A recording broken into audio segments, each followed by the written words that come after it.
Adventures in Shangri-La World. No one knew where Shangri-La World was. Not grown-ups, not teachers, not maps. But children sometimes found it, when they laughed without reason, dreamed without limits, or wished very hard for something beautiful.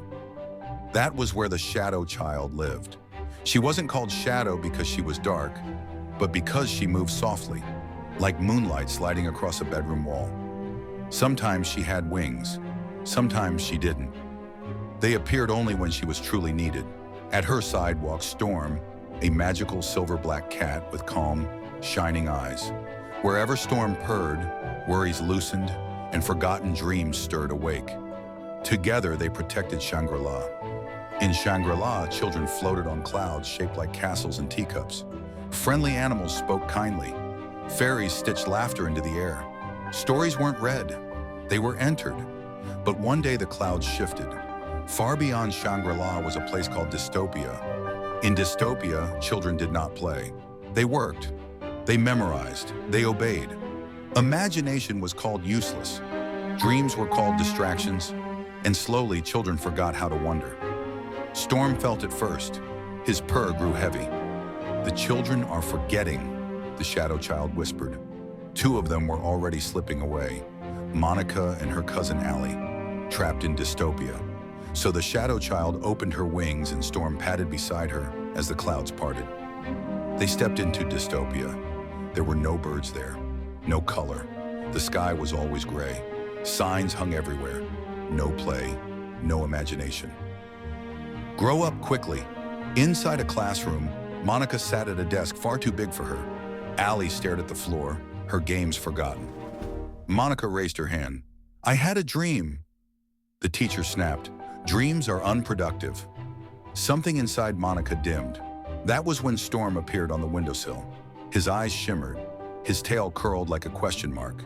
And when he purred, warmth slid through the room like sunlight under a door. "I remember," Monica whispered. The Shadow Child stepped forward. "Rules don't work on me," she said calmly. Storm purred louder. The gray walls softened. The clock cracked. A desk shimmered, then turned into a cloud. Allie laughed.